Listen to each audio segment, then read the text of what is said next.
julle. Ons vier vanoggend Jesus se hemelvaart. En dit is baie belangrik. Hoekom? Daar's 3 redes daarvoor. Die eerste rede is dat Jesus het nie net verdwyn nie. As Jesus na sy opstanding skielik net sou verdwyn het, sou mense begin wonder het Jesus regtig waar opgestaan? Was dit nie maar net 'n skim of 'n droombeeld wat ons gehad het nie? Het ons hom regtig gesien? En dan natuurlik, die storie is dat Jesus se lijk na sy sterwe gesteel is, sou weer opgevlam het, want waar is hy dan nou? Niemand kan sê waar hy is nie. Maar sy hemelvaart vind plaas met 'n klomp ooggetuies rondom hom, en almal kon getuig en sê, ons het met ons eie oë gesien, dat Jesus opgevaar het in die hemel, soos wat hy gesê het, dat hy gaan doen. En daarom lees ons in Handelinge 1 vanaf vers 2, voordat hy in die hemel opgeneem is, het hy deur die Heilige Gees bevele gegee aan die manne wat hy as apostels uitgekies het. En na sy dood het hy aan hulle met baie onbetwisbare bewyse ook getoon dat hy lewe. En nadat hy dit gesê het, is hy opgeneem terwyl hulle dit sien, en 'n wolk het hom weggeneem, sodat hulle hom nie langer kon sien nie. Tweedens, Jesus het ook nie afgetree nie. Met sy hemelvaart het hy nie die oog verdwyn om nooit weer van gehoor te word of gesien te word nie. Nee, Jesus heers nou as koning vanuit die hemel oor sy volgelinge, oor al die gelowiges. Sy grondgebied is vergroot. Hy is nou koning en heers oor al die gelowiges wêreldwyd uit elke taal en nasie. Daarom skryf hy Openbaring 11 vers 15, die koningskap oor die wêreld behoort aan ons Here en sy gesalfde, en hy sal as koning heers tot in alle ewigheid. Met sy hemelvaart het Jesus bewys dat die opdrag wat sy Vader hom gegee het op aarde voltooi is, en dat hy nou 'n nuwe rol gaan aanvaar. Hy gaan nou as koning regeer vanuit die hemel, maar hy gaan ook vir ons intree by die Vader as ons advokaat. En dis die derde punt. Jesus het nie van my en jou vergeet nie. Jesus sit in die hemel, hande gevou, en hy was nou op aarde en nou het hy van ons vergeet nie, dit is nou iets wat agter die rug is nie. Romeine 8 vers 34 sê, dit is Christus Jesus wat gesterf het, meer nog, wat opgewek is, wat nou aan die regterhand van God sit, en wat ook vir ons intree. Wat hierdie gedeelte sê, dat Jesus is in die hemel, daar vir my en jou. En daarby het Jesus sy Heilige Gees gestuur na ons op aarde, sodat ons nie as weeskinders agtergelaat kan word nie. Die Heilige Gees leer ons om alles te onderhou wat Jesus ons geleer het, sê Johannes 14 vers 26, en nog meer, sê Romeine 8 vanaf vers 26 tot 27. Intussen het God sy Gees aan ons gegee, om ons in ons swakhede te help. Ons grootste swakheid is, dat ons nie aldag weet wat ons moet bid nie, maar in sulke tye by die Gees self vir ons. Hy vertaal al ons swaar kry in hemelse taal.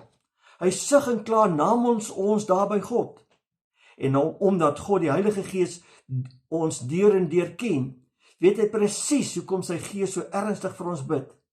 En God weet ook dat die Gees altyd volgens sy wil vir al die gelowiges bid.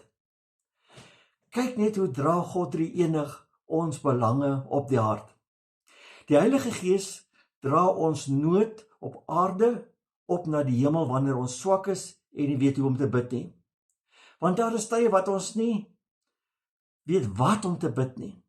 Dat ons twyfelend soekend is. Ons is baie keer verward en moedeloos, platgeslaan, gebroke. Woorde ontbreek. Ons het stil geword voor God. Ons weet baie keer nie eintlik meer wat om vir God te sê in so 'n situasie nie. Maar in sulke tye bid die Gees self vir ons, hy vertaal al ons swaar kry in hemelse taal.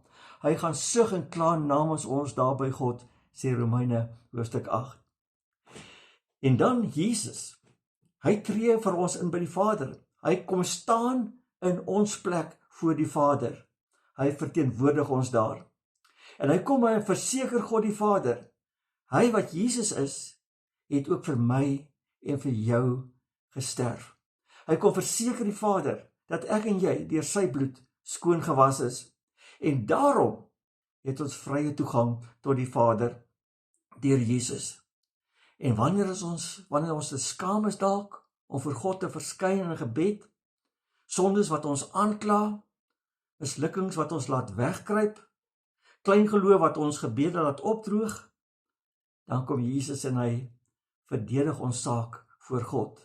Dis amper asof Jesus sou sê, Vader, hoor wat sê u kind daar op aarde, sien sy of haar nood raak, hy of sy is kosbaar in die oë, ek het vir hom of haar met my bloed betaal, dit is u kinders. En dan God die Vader, hy hoor ons gebede deur die werk van die Heilige Gees en van Jesus. En dis ons versekering, ons gebede en ons genood gaan nie by God verby nie. Dit word nie ergens in 'n leer in 'n kas geberre en van vergeet nie. Twee persone van die goddelike drie-eenheid werk saam om seker te maak dat ons gebede, ons nood, ons omstandighede, ons behoeftes, ons seerkry by God se oor uitkom. En Jesus sê vandag vir jou, hy sê vir jou en vir my, ons is nooit alleen nie. Al het Jesus opgevaar hemel toe, ons is nooit alleen nie. Jesus sê vandag, hy ken jou hart, hy ken dit waarmee jy elke dag stoei, en hy sê, ek tree vir jou in by die Vader, ek ken jou naam, ek ken jou seerkry, jou twyfel, jou eensaamheid, en ek bring jou versoeke by my Vader, en wanneer jou woorde opdroog, en jou gebede voel of dit leeg is, en jy weet meer waarvoor en hoe om te bid nie, sê Jesus, is my gees by jou, om jou te help en jou te versterk. En omdat God die Heilige Gees jou deur en deur ken, weet hy hoe om jou gebed in hemelse taal te vertaal voor God. En onthou, sê Jesus, alle mag in hemel en aarde behoort aan my. Ek regeer, sê Jesus, en deur my oorwinnende krag is jy tot alles in staat. Daar is niks wat jou kan onderkry nie. Jesus is nie weg nie. God, die enige is daar vir jou. Amen. Kom ons bid saam. Jesus, baie dankie dat u die koning is wat regeer vanuit die hemel. Dankie dat u ons saak voor God bring en dat u nie van ons vergeet nie. En ek wil bid, Here, dat u opvaar na die hemel, dat dit vandag vir ons elkeen nuwe betekenis sal kry, om te weet dat God die enige is daar vir ons. Amen. Mag jy 'n baie geseënde Hemelvaartdag hê. Totsiens.